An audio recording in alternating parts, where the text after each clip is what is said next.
Good afternoon and welcome to Websites That Sell. This is a bit of an exploration about some of the principles that come in to designing and laying out a website that's designed to do one thing, and that's to sell your products and services, not necessarily to create a work of art. After all, we're not building the opera house here. We're building a store or a business that's supposed to be making us quite a bit of money. So this is Websites That Sell using the Marketing Made Simple method. Let's get it underway. Now, hopefully that's all coming through nice and clear for you. This is a quote from Dante Miller, who wrote a book called Building a StoryBrand. And it says that people are drawn to clarity and away from confusion. Having clear calls to action means customers are not confused about the actions they need to take when they do business with you. I'll repeat that again. Customers aren't confused about the actions they need to take when they do business with you. It's a very different way of approaching business, and also a little bit of a different way of approaching websites. But once you understand this layout, once you understand the content that's going on to the website, particularly as we focus in on your front page and your on your home page of sorts, then you'll start to see, this makes sense. I know what they're talking about now. I know what this is. I've seen this before, and it'll show up everywhere. This is brought to you by Business Station and the Australian Small Business Advisory Services Digital Solutions Program, in conjunction with Regional Development Australia in Brisbane for Queensland and Treaty Business Consulting in the Northern Territory. And if you want to find out more about the ASBAS program or become part of the one-to-one sessions with it, because there's free ones. If you've never had a one-to-one session before, they're now doing free initial consultations with advisors like me, and there's many others as well, right across the Queensland, Northern Territory, Western Australia block, and we'd love to be able to help you out. You'll also be able to see this a little bit later on my own YouTube channel and Business Station's YouTube channel. Just search Business Station on YouTube or my name, Dante St James, and you'll be able to find it there. Now, there's a few names in here I do not recognize, so I haven't had these people on before, so I will do a bit of an introduction after this. What we'll look at today, though, is StoryBrand, Brand Script, and the Marketing Made Simple holy trinity of books that have come out from Dante Miller. If you haven't come across them before, I can highly recommend you start off with the story called Building a StoryBrand. Laying out the sections of your website is pretty much the chunk of what we're going to do here, and explain how those work. And I'm really expecting, if you want to jump in at any time with questions, that you do so through the Q&A or through the chat. I've got them both open on my other screen here, so I can look straight at them and be able to answer those as we're going along. And I do like questions. They're a lot of fun. And I might even bring you on to ask your questions if they're particularly great ones too. I'll just pop in and say, hey, explain what you mean to me, so we can have a bit of a chat as well. And then refining, editing, and collaborating as well. So you can look at how to be able to then go and improve on what you've done with your website. Now, this may seem quite simplistic. It's not necessarily made for very busy e-commerce sites that have got hundreds and hundreds of different products on them. This is very good for services, if you've got a service, or if you've got just a few products and you're trying to do that. If you're trying to put forward a service or some few products, like not hundreds of products. Maybe if you've got 5 products, that could work for you. My education's from the University of Western Sydney in New South Wales and the University of New South Wales, where I got my Bachelor of Business Information Systems and my Master in Business Information Systems, and also did a degree in marketing. Sorry, not a degree in marketing, a degree in IT.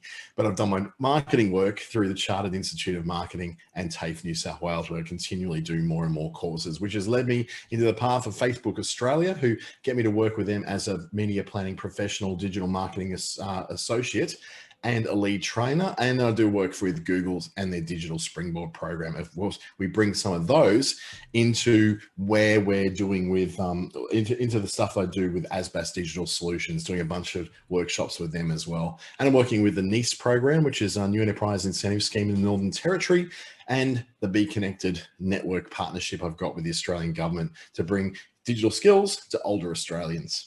Great question from Jackie to start off. While we are updating our improving our website, should it done when it's live, or should we make it unavailable while it's being updated?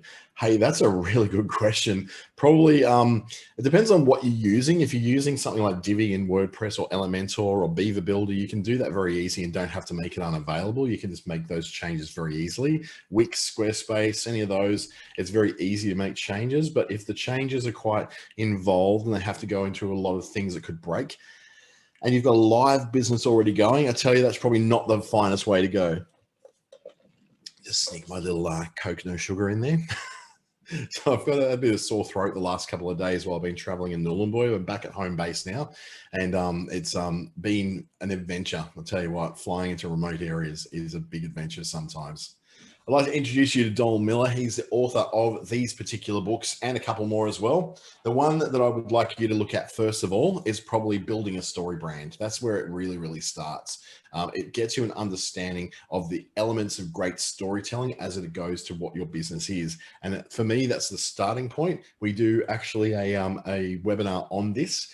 This is called about building your brand script. So that's something which I will do probably again in March, because it was so popular this time around. Every time I do it, it's something that people just jump straight onto. A Million Miles in 1,000 Years is a bit of a story of Dante Miller himself and how he reinvented his life after hitting a bit of a turning point.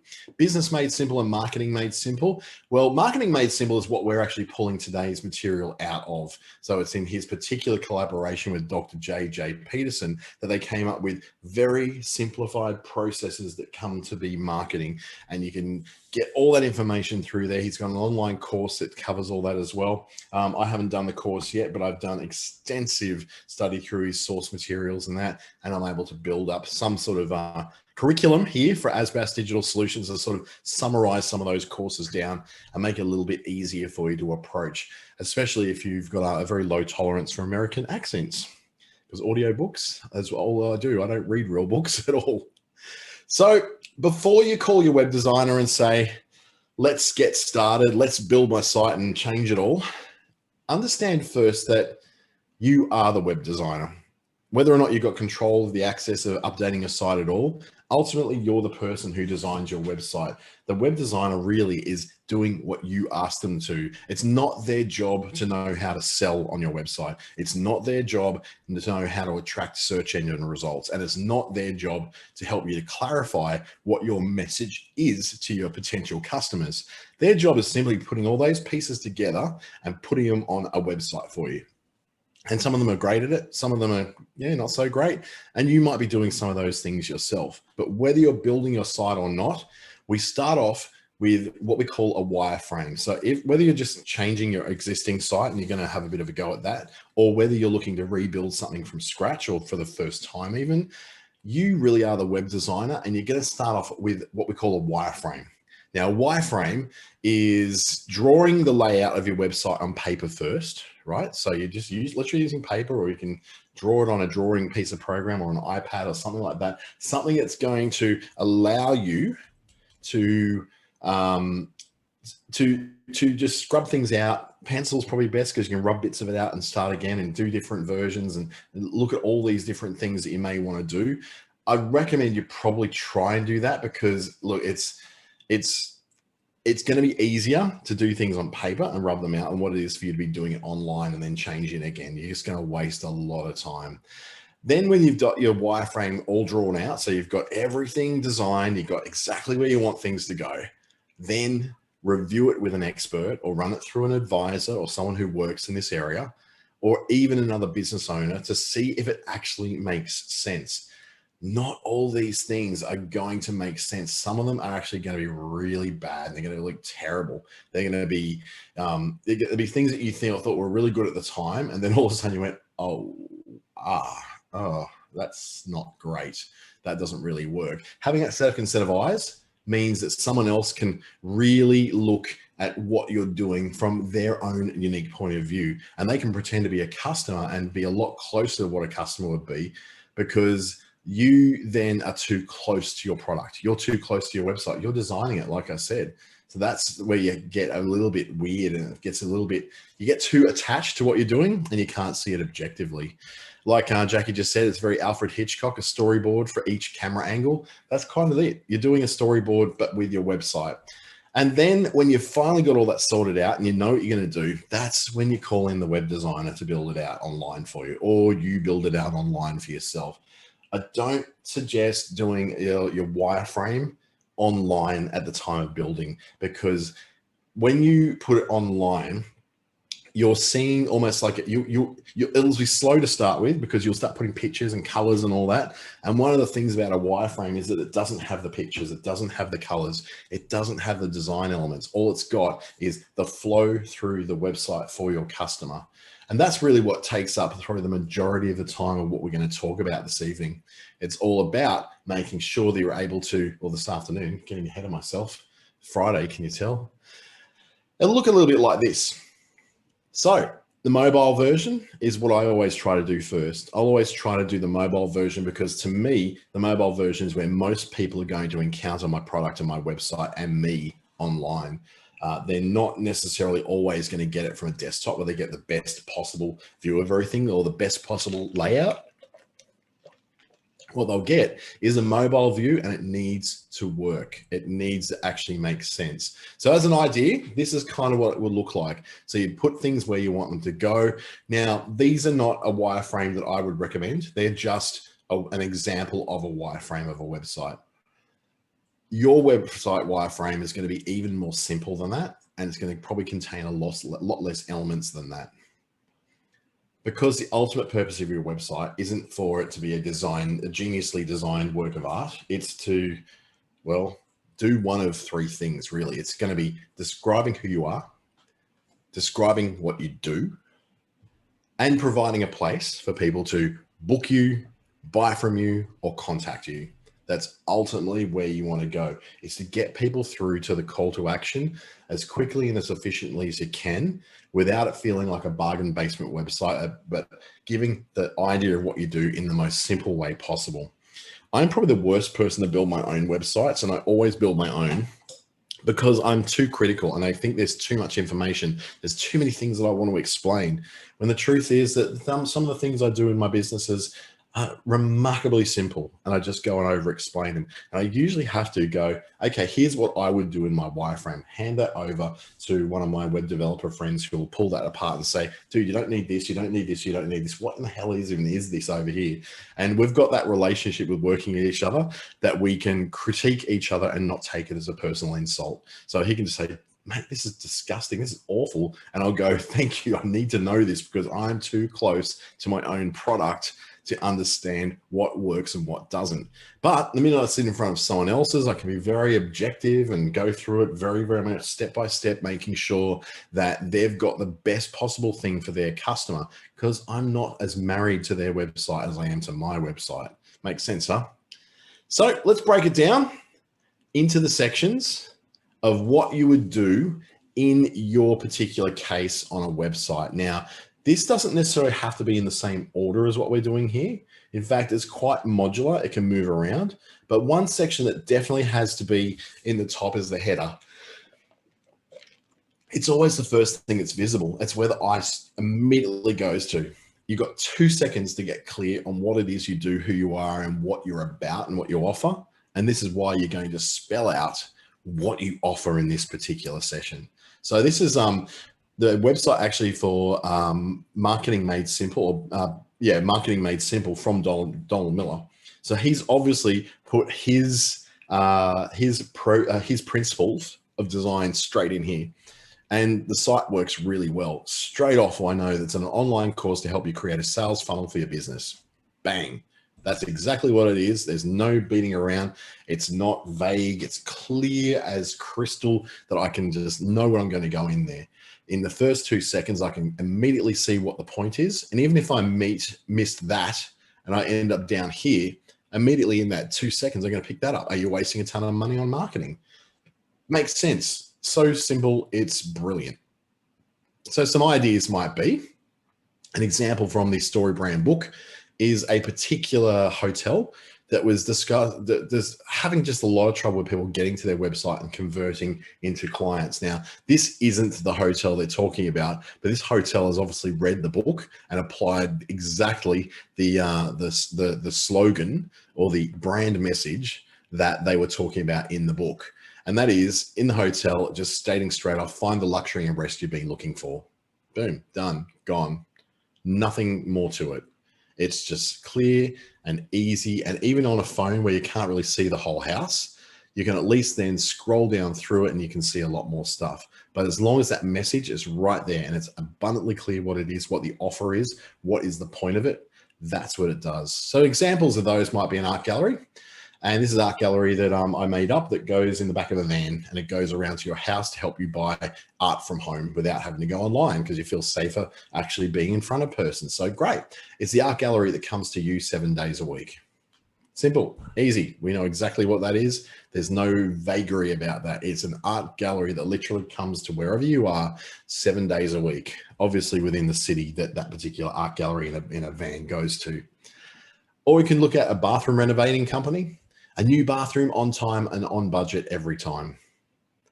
Again, really super simple, and not having to go into great big long statements or clever catchphrases and slogans. It's just simply a new bathroom on time and on budget every time. Or for the family holiday company, we help you plan the perfect family holiday. In this particular statement, what you're trying to do is tell people what you do in a crystal clear way. There's nothing, it's not going on and you know, having a clever slogan. This is not a slogan. This is your brand's message. So the brand message is exactly what you do and who you do it for. Perfect family holiday, a new bathroom for someone who's conscious about it being on time and on budget, right? The art gallery that comes to you. So someone who doesn't particularly want to go out to look for art or doesn't want to look online for art, they want it to come to them. So it's abundantly clear in that one, what it is they do. This one, what it is they do. This one, that's what it is they do.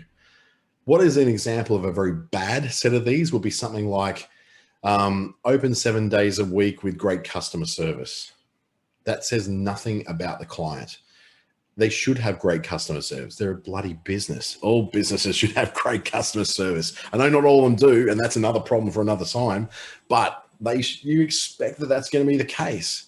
Even these days, people expect you to be at least open to the idea that you'd be open 7 days. So that's not even a feature anymore. That's an expectation. If you're not open 7 days, you're actually annoying people. So if you look at it that way, you go, well, keep it simple, really simple, instead of trying to be super clever. So all those sort of, you know, those drink driving ads and all the community safety ads, and they always have they play with words, drink, drive, bloody idiot. They're always trying to get through to people by having a strong slogan that's somehow a play on words and very clever. And unfortunately, most of it never really sticks. Some of the few that ever did was maybe like slip, slop, slap was a very cool thing that did. But then at the same time on their slip, slop, slap website, you won't find that that's their brand message. Slip, slop, slap is just a slogan. It's not a brand message. The brand message will be something around preventing skin cancer, which is a great killer of people. And don't be shame, be game. I know that's from Condom Man, I think. Jackie was bringing that one up. Remember, don't be shame, be game. And that's another one where it didn't really cut through. We remember it, and it's an oldie, yeah, it's a goodie, but it doesn't actually tell you what it was about. It's just particularly just trying to have a clever slogan to appeal to a certain audience. And slogans once upon a time, like jingles on the radio and jingles on the TV. Notice how jingles have sort of disappeared. So the songs that you play, so you'd have McDonald's going, you deserve a break today. You have an actual full song that would play for all that kind of thing. So it's just one of those things where jingles have really faded from the public perception because they don't reach us anymore. We were lied to by so many products using jingles that now we assume that anyone using a jingle is probably lying to us. And it's just not funny. And when we see a jingle, it's usually for a very small regional television stations ads. And we think it's kind of tacky and very like, oh, I don't really want to follow that. So here's an example of perhaps a header area on a particular website. I'm not stretched out to the full strength, but you get the idea. It's a representation of something which is showing, say, the family holiday company, right? We help you to plan the perfect family holiday. Really simple about what their points are. They may want to expand on that in the header with just some very simple dot points or buttons or a statement. They've chosen family adventures in Tasmania, theme parks and wildlife in Queensland, cultural encounters in the outback. So you can see all these amazing little things which they're looking about something having a very simple statement and make it abundantly clear what it is they're offering. In just 3 very quick lines there, you've got an idea of the kind of things they do. But you're also starting to get a kind of an idea of who it is they're trying to serve. So whilst those bullet points are quite important, and the bullet points are a really powerful way to deliver information in blogs on all your different pages, and we can talk about that a bit more another time. I've got an SEO writing webinar that I run quite often as well, which explains how to use things like bullet points and very short paragraphs and more expansive paragraphs later to create really good landing pages and really good SEO friendly, Google loving website pages. So avoiding things like slogans, like your one-stop fashion shop, it doesn't mean anything to anybody. And there's no such thing as a one-stop fashion shop. There's no such thing as a one-stop automotive shop. There's no one-stop shop for almost anything. It's a lie. It's just a clever thing, like people who put on their dating profiles are looking for mates and dates. It's just clever because they thought, oh yeah, that rhymes. That sounds really clever. It's not clever. It's not clever. No one's laughing at you, and everyone thinks it's just really, they just ignore it now.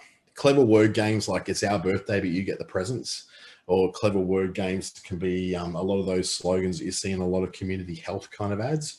They're just not cutting through because they're just tacky and they're not the way that people talk. Vague statements like empowerment and enlightenment awaits.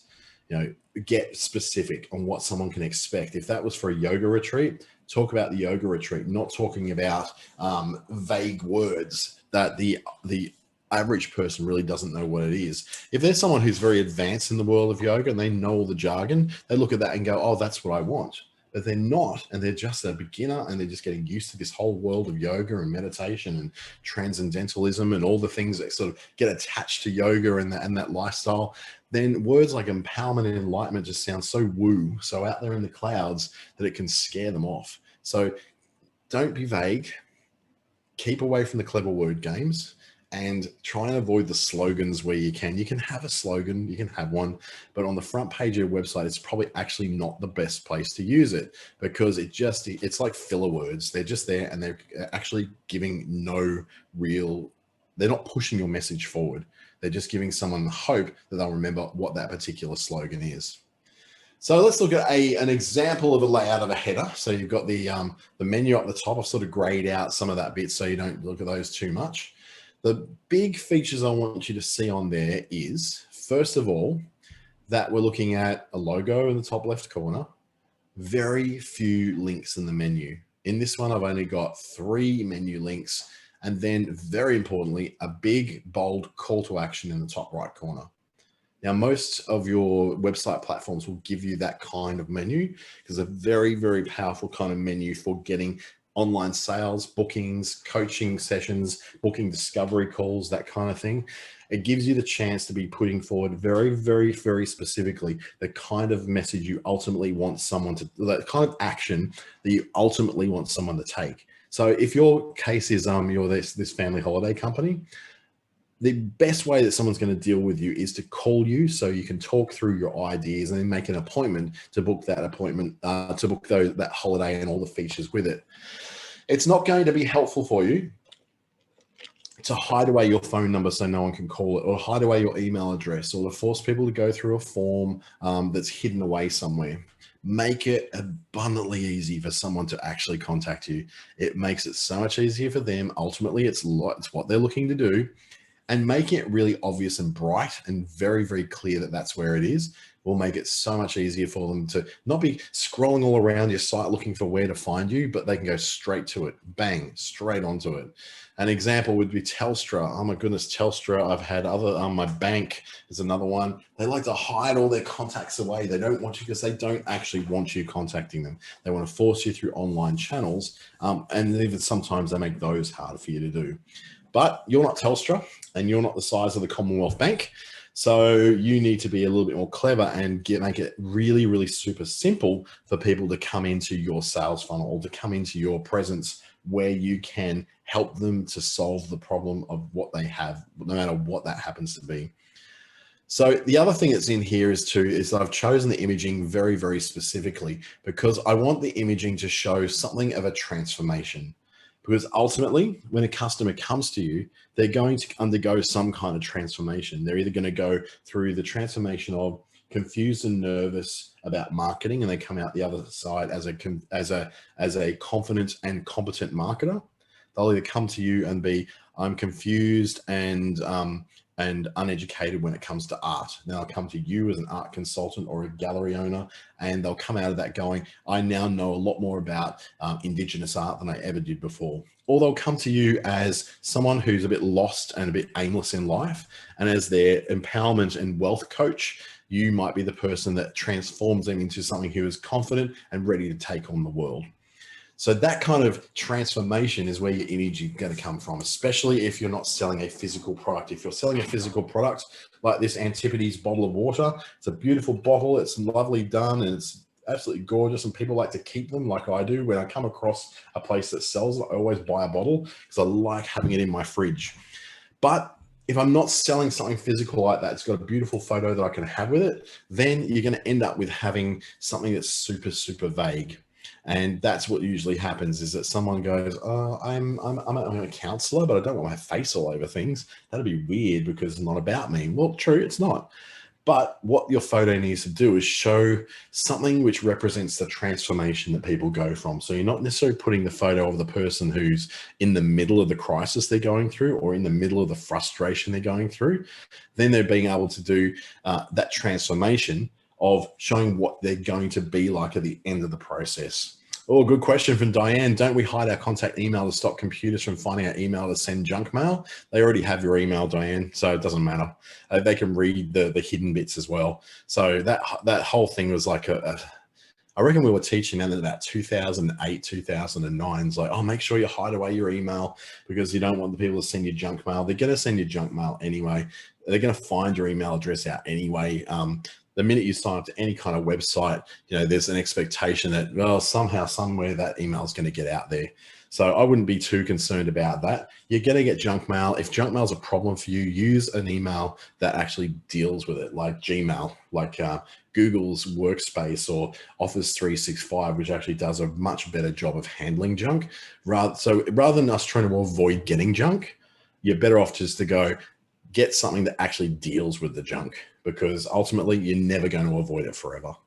And then we hide it away, and and it's very frustrating for me when I'm trying to get in touch with someone and send them an email, and I'm going to go through a bloody form on their website to get to them because they forgot to give me their email address. And I go, I'm going to go through a form, and it's going to sit in like some waiting room somewhere from someone, and it's over the weekend. It's not going direct to the person. It's probably going to the receptionist. And you know what? I just don't want to deal with it, and I just won't deal with them. I'll just move on to the next thing. If someone doesn't want to put their contact details on their website and make it easy for me to contact them as a customer, stuff them. I'm going elsewhere.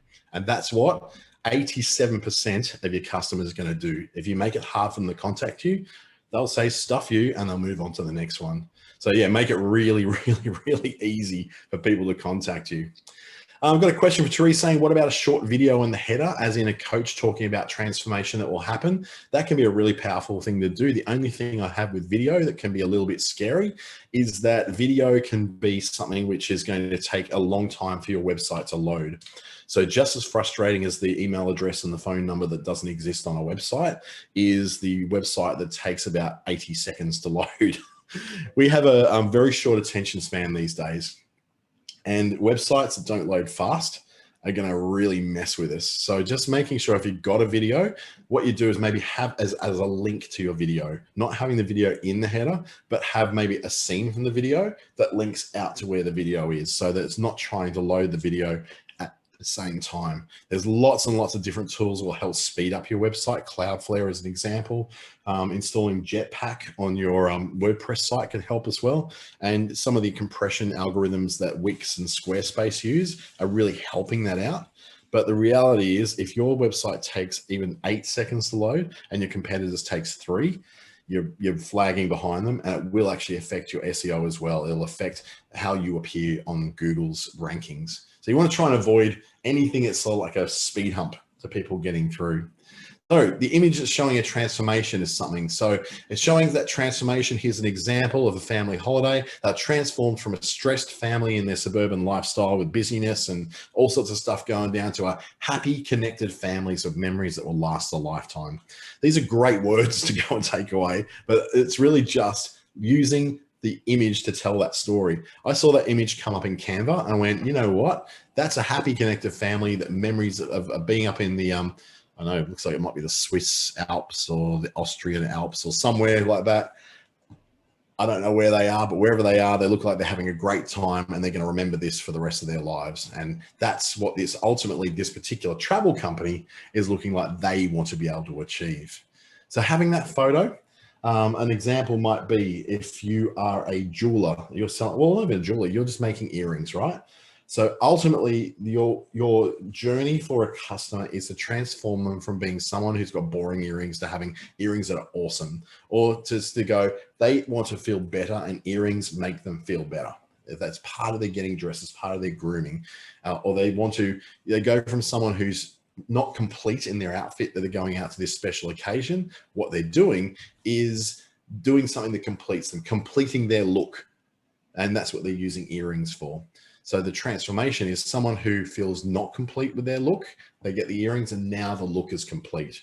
So always look for what the transformation is, taking someone from someone who's a bit lost without what you do, and they get to the end of the process with what you do, and they're now found, transformed, ultimately a better, happier, more fulfilled person.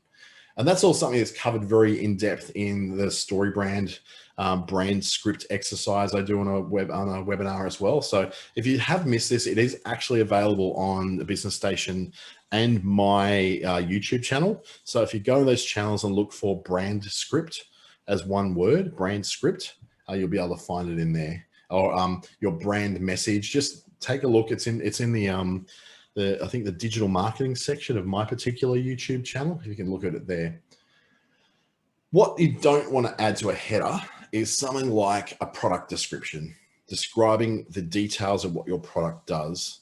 Now, as much as you may want to make it clear to the world that your particular product is used this way and it achieves this by doing this with a special ingredient that's sourced from the Himalayas and brought on backs of yaks down into Timbuktu where it's transferred by a barge and that sort of story.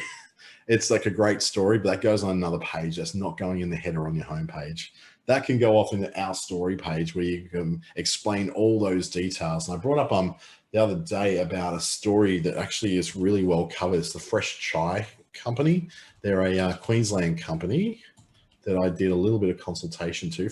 The Fresh Chai Co. And they have a very short story that you want to tell, but they make sure they don't tell that complete story on the website. They tell part of it. And this is actually a bit of an example of quite a well story branded website. Like it's quite well set out, it's quite well done, and it's done in a way that's actually quite clever. Like they look at what their environmental credentials are. They explore a lot of the things that they're about, and they've got almost the StoryBrand style of front page, like almost down to the T, or tea, chai, almost down to the chai of what they want to get there.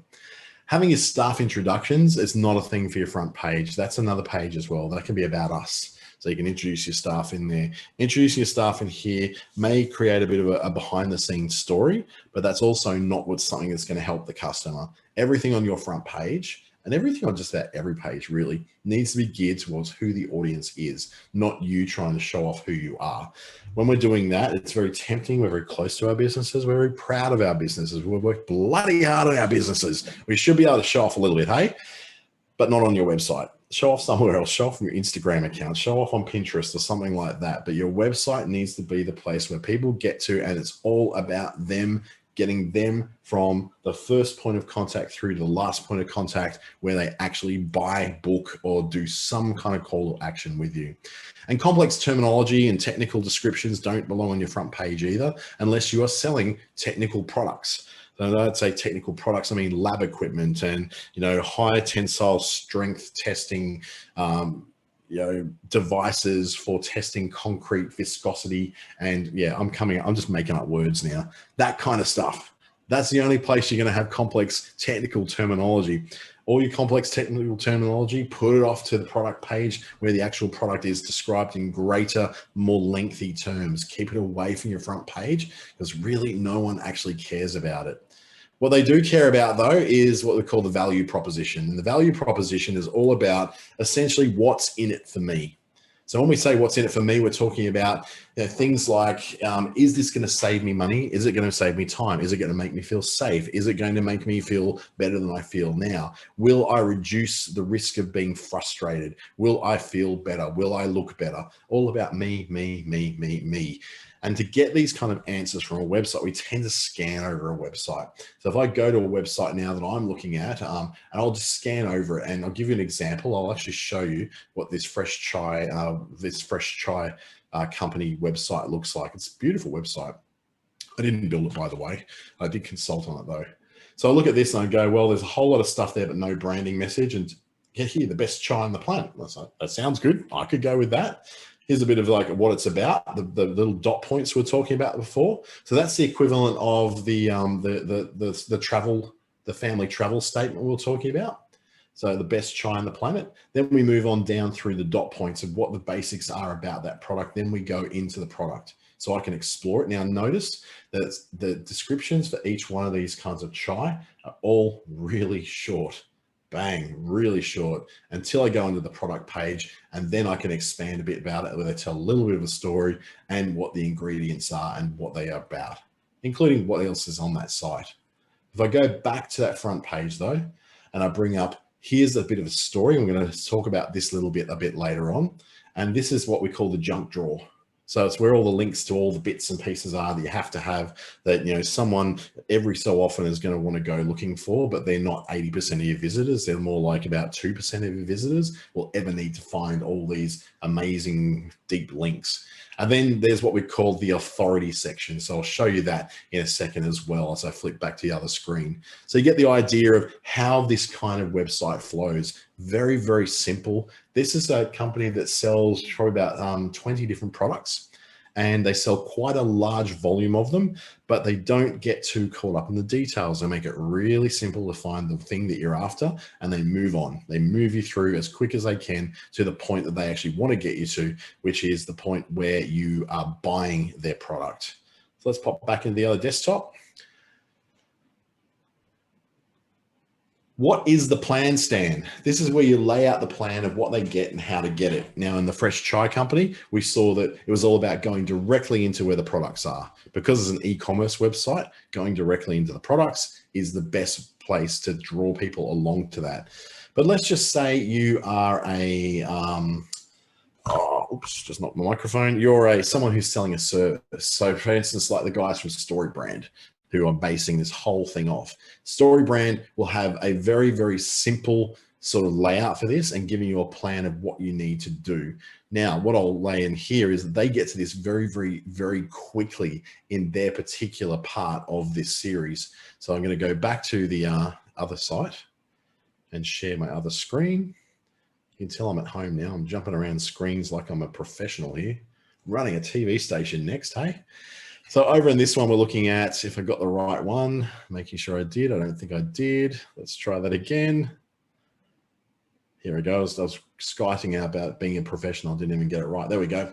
So in here, this is storybrand.com. They go straight into what the thing is, live stream the StoryBrand marketing workshop. Simple message saying this is what you're getting. And then it gives you the plan. You can now live stream the StoryBrand marketing workshop and experience it from your home or office. And it goes straight into register now. So they're going straight into the point. It's a very good way of being able to see what it is that you're getting and the plan to get it. They've even got down here, they go in the plan, stream the full day workshop, get live virtual coaching, know you're doing it right. So this is where they've got this very, very down pat knowing what to do. In fact, here it is, the exact what they're going to do and the plan to get it. They've got 1, 2, 3, 4, 5, 6 points that tell you how you're going to get the thing that they are promising that you're going to get. So they make it very, very simple again to go straight to where the plan is hosted, to go straight to where your plan of action to actually buy is going to be. Popping back to the other screen again. This is going to be a bit of an afternoon of this, I think. from one to the other, back to desktop 2. Here we go. Authority is where you're putting things like, these are the clients we've worked with. And it's like logo, logo, logo, logo. Or could it be, we're members of this organization, this association, this certification organization, and this standards organization. And it can be things like customer testimonials, what the key of this section is of your website. And we'll look at that again. I could probably find one of these in Fresh Try had one actually. If I go back to their website, you'll see exactly what I'm talking about as we go to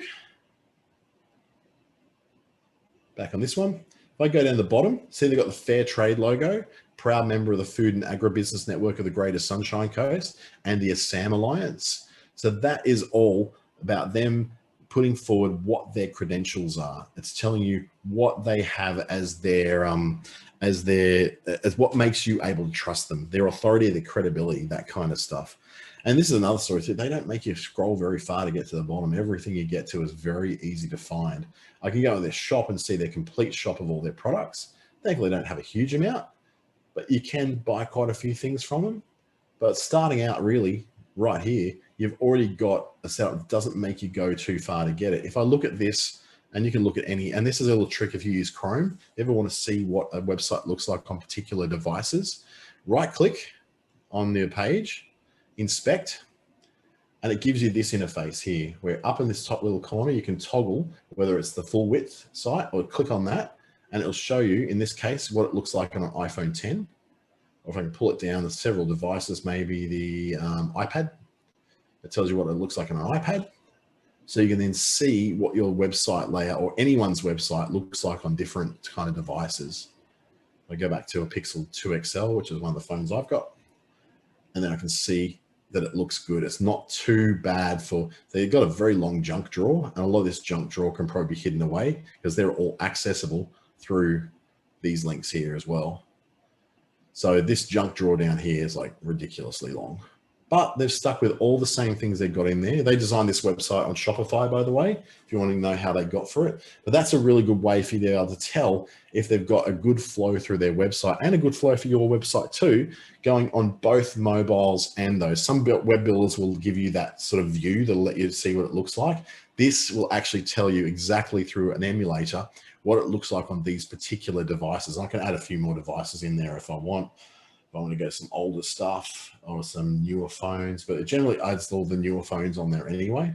So there's not really a lot in there that I really need to look. Maybe the LG Optimus might be a nice one, but they're not very common anyway. So iPhone 10, an iPad Pro, a Surface Duo, and Galaxy Fold, which is that the Samsung phone that kind of closes like that. So you can see what your different websites are going to look like in there. So the point of that one, I guess, is to show that Adam has put then his authority marks there and his membership marks there as a way of sharing that he is actually got some credibility, and you've got a reason to be able to trust what it is that he's starting to produce. Back to my presentation. So now we're going to have the explanation in 200 to 400 words on why someone should do business with you. And I swear we didn't do a brand story brand thing with this guy, but I tell you, he's almost the perfect example of this, because I go back into the site and on that front, remember that section that said chai is my passion? And I'll show you again what that looks like. It is this one right here. That chai is my passion. That if I counted that up, there's probably going to be about 200, 250 words in there, where he told a little bit of a story about it, the motivation behind what he does and what the product is, and with a hope at the end that you can taste and feel the difference. I've got a bit of chai of his in my cupboard, and I pull it out when I want a nice little caffeine-free drink and a relax, and it's beautiful. It's absolutely gorgeous stuff. And I get no commission on this, but I probably should, because I'm probably going to sell a whole lot more chai now, isn't it?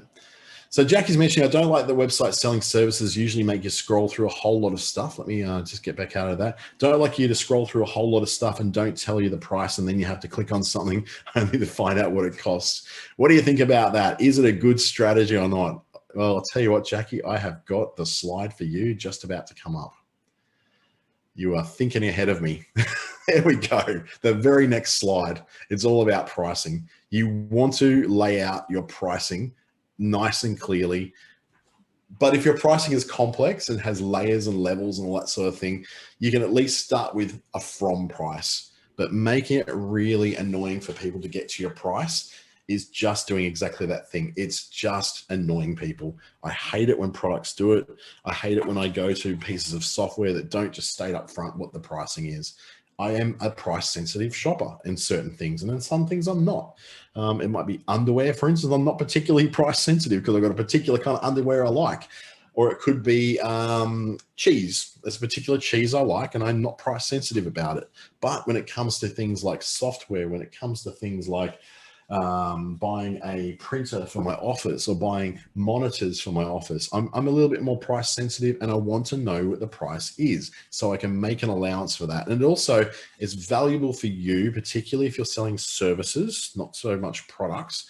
If you're selling services, if you can state what your price is nice and early, you're then disqualifying people who can't afford you straight away.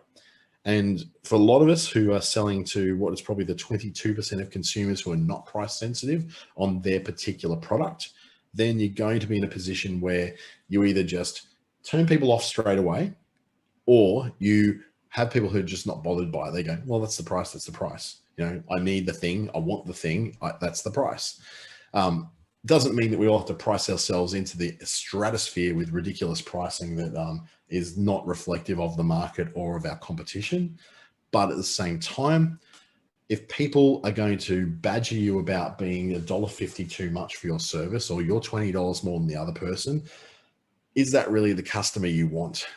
And I think they call them a certain thing. It's really kind of a horrible gender stereotype to refer to as a Karen. So let's say it's a Ken. You don't want the Ken as your customer, or the Karen for that matter, because they're the kind of people who are going to cause you a lot of trouble down the track. And I've had people with this with websites where I've sold them a website and I've given them the discounted rate, even though they didn't deserve it. They asked for it and I gave it to them by mistake. I should never have done that, because then they become the person who's always going to hold you to that lower price, and they're always going to want to get everything. It's like people shopping on Facebook Marketplace. No one shops on Facebook Marketplace to find quality items at a price which is appropriate. They're all looking for the best possible thing they can get for $20 or for free. And if it's for free, they want you to go and drop it off to them, because that's the way people on there who are super price sensitive and super economy buyers tend to be. That kind of thing. They're highly entitled and they think that they should get everything for free or $20 is what I usually quote that kind of shopper with. If that's not the kind of shopper you want, let you know your prices up front so people know that whether they can or cannot afford you. And if you find that nobody is buying your stuff and you're getting like absolutely no one because the price is a little high, that's probably a good sign that your price is a bit high. If your price is too low, that's usually a sign where too many people want to shop with you. Too many people are buying your stuff and you're not making any money. You're not doing too well. You're selling a lot of stuff, but you're making no margin out of it. Jackie's mentioning about what about Facebook shops on pages like artwork. So as far as putting it onto your homepage, I wouldn't put your Facebook shop in there. You can maybe link off to your Facebook shop, but ultimately remember too that if you're selling things online, you want to try and have it on your website, because you own your website. You don't own Facebook. At any time of place, Facebook can go, we're no longer letting you sell this particular thing because this is against our terms of service and community standards. And all sorts of little things can happen when you don't own the spot. You're only renting some space there. They can kick you off. So if they kick you off Facebook, at least you've still got your own shop that lives over on Shopify or WooCommerce or whatever. But really, e-commerce is not really the subject we're looking at today, because that's got some complexities of its own. They're a little bit more than what you would normally do in a services website. And then we get to the junk drawer, where the privacy policies and the terms of service and the contacts and the links to your social media and all that. Oh, but should I really have my social media up front and center so people can go and see how fantastic my Instagram photos are? No, because by the time they get in your website, we're not looking for them to go become, cloudy followers of what we're doing. We want them to buy the stuff, okay, and to book the thing. You don't want to muck around with social media once they're at your website. If they want to follow you later, they can follow you later. Send them an email follow-up saying, hey, Thanks for buying the thing. Thanks for booking the time. If you'd like to follow more about what I do, here's my link to social media stuff. Here's my Facebook. Here's my Instagram. Trying to embed all your Instagram and all your Facebook stuff in. What it's going to do is slow down your website and create a horrible situation where people are just going, oh, your site's so slow to load. And it's usually because we've got embedded YouTube videos on the page beside a Facebook like box. And then we've got an embedded Instagram gallery because, you know, we load all our photos there and they're our best photos. And we want to show them on the website. Show them on the website in the gallery page. Don't fill up your front page full of that stuff. Just keep your front page really similar. One amazing photo that represents your business or the transformation that the customer goes through when they deal with your business is going to do so much more for you than something which is just a collection of ragtag stuff, which probably includes you making Canva graphics explaining what your product is in 30 words on a screen. It's just not going to be the fun way to do it for your customer, and it's just going to slow down your website. If you have to have an embedded Instagram gallery, do it off on a gallery page so it's away from all of that. It's not getting in the way of getting someone from into your website to buying your stuff or booking your service. I cannot reiterate that one enough. It's one of my great bugbears of people go, oh, but all my great photos are on there. And I'm like, you're a naturopath. They're not great photos. Their photos are food. And you don't do that. Please don't. So if you use you can use things to speed stuff up, but then when Teresa, you just got this spot on. You said social media equals drive traffic to the website, not vice versa. Hallelujah, sister. You're in my family. That's what I'm trying to say to people all the time. Social media leads people to a website. Websites don't lead people to social media. They're very different. One's a marketing thing, and the other one is a sales tool. So yes, thank you so much. Oh, that's perfect. I'm going to take that little formula and turn it into a t-shirt. I think it goes next to my other one that says just effing Google it, which is my answer to most people when they ask me technical support questions. I must be a delight to work with in the office, seriously. And finally, once we've got our wireframe together, once we've got our ideas together, God, I must be a horrible person to work with. Geez. The second set of eyes is what you want to get in there. Get some people to collaborate with you on what exactly your wireframe is doing, whether it makes sense to them. If you put it in front of them, they say, what the hell is that? And you explain, this is my website and the flow that goes through that front page. And they go, where's the photos? You say, no, don't think of the photos. Think of what the flow is as someone's going in. You're probably better off booking an ASBAS session with myself or another web designer on the ASBAS program, because then we'll be able to talk you through that and say, okay, give you a bit of critique and feedback on it. And remembering too, ASBAS, if you haven't done a one-to-one, their first one is free. The second one's $44. And any of the other ones you get afterwards, 66. You can do it. You can do it. That's the pricing. See, I'm quoting my pricing so that if you can't afford it, you don't go all Karen on me, okay? Or Ken on me. Jackie just mentioned something about tiny PNG. Does it speed it up enough? The problem is that tiny PNG will only mess with the photos that are actually in your website. It won't actually take the photos from Instagram and downsize them unless you pull the photos out yourself. So tiny PNG is really only about making the things that are hosted on your website a little bit faster. But then there's things like Smush, which is a plugin for WordPress, which works in to make all photos a little bit smaller and easier to do. But ultimately, something like Jetpack, which is WordPress's own page speed and backup tool, will actually do that for you as well. It will take a version of your photos and it will down sample them enough that it's not visible to the naked eye, but it's a big difference to the file size, making everything load a lot faster. So as we go through and review it all, say we've got our thing, we've got it ready to go, we've got our wireframe, we're handing off to our web developer, they're going off and building this amazing site, which is going to make us millions and millions of dollars, and we're going to be like Jeff Bezos and retire by the time where I think he's about 55, is it 50, 55? He's buff, he's got a good gym membership, I'll tell him that one.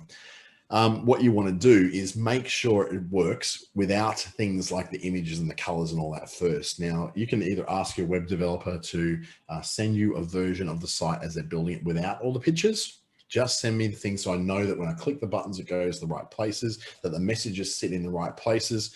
The idea is there that if it doesn't require all the images and the colors to work and it still works, then once you add the images and the colors, it's really going to work. So that's what that theory is.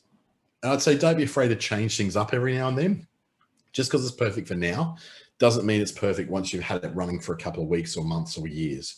It will probably need to be changed at some point. You might change around some of the order of things. You might move the chai as my passion section up a little bit further. You might move the best chai on the planet statement up into the actual photo where it is, rather than just having a slideshow. You might say, you know what, I don't need a slideshow at all because slideshows are slowing down the performance of my site. That's another thing. Slideshows, complete waste of time. Nobody's sitting there on the mobile flicking through your slideshow. They're just looking for the thing they came to your site to find. If you can remove slideshows, please remove them. They're a waste of time. They were built for a time when everybody was looking at the internet on huge screens called computers, not on their mobile phones. So if you can, get rid of the slideshows. They're not helping you.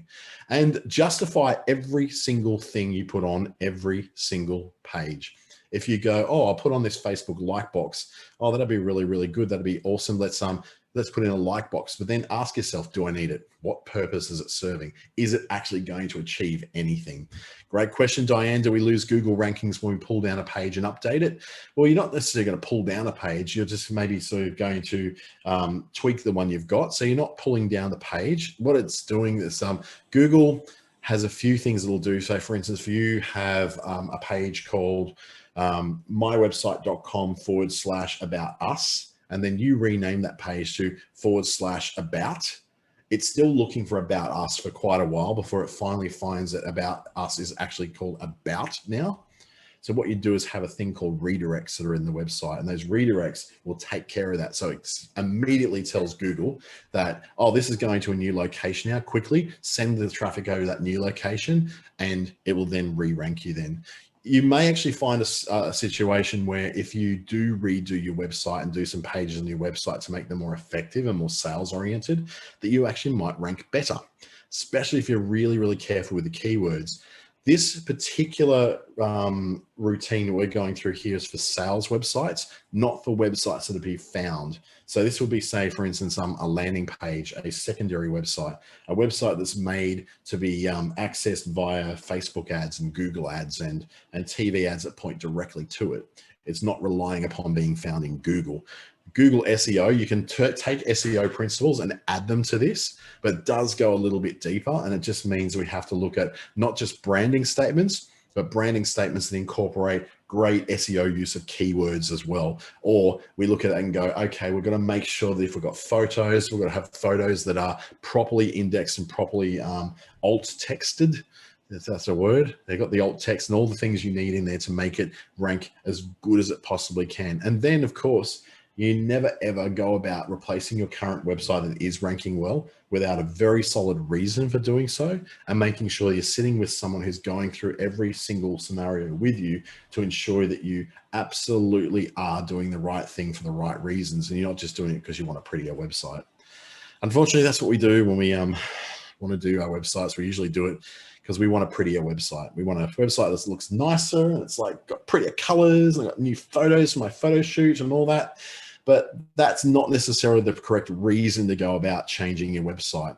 It's mostly about the ability for you to sell better. And we call that conversion optimization. And that's what this whole process is kind of about. It's about creating a website that's better suited for you to be able to sell stuff on for people when they land there, to get to the thing that they want to do and convert from a visitor to a paying customer, or at least someone who's maybe inquiring with you to book your services or book some time with you. Wow, we went through a lot of stuff tonight. I bet your brain's bursting about now. Good thing you got a weekend to go and consider all your life choices and your website design choices, eh? I will be doing the same. I recently started redoing my website and I'm about to complete that. I always had to go through this same process, justify every single thing I'm putting on it, which means that this weekend on Sunday when I go through and do that, I've got to take a critical eye to my own website and go, get rid of the slideshow, I don't have one, or get those words out and replace them with these words, make sure the flow goes through correctly. It's already a lot. So what's this? Elena's just saying you've booked in. Oh, great. Might take a while. So I've booked in twice. Fantastic. It is a process that you have to go through, and I can't wait to go through it with you. It's a very rewarding process. Thankfully, I do have people I can talk to who will talk me through my website, because as I said, you're probably going to get a little close to it. You're going to feel a bit weird about it when someone says something nasty about it. Ooh, it's dangerous. Have a fantastic weekend. I know I will. I'm going to get a big sleep. I've been traveling all week, and I really hope that you get some rest this weekend. And hey, let's have a look at what we can do at our websites. And thank you again for taking some time out of your business to work on your business. I know it's a hard thing to do, take an hour out on a Friday afternoon, but you did it. You survived. You deserve a gold medal. Have a great weekend. See you later.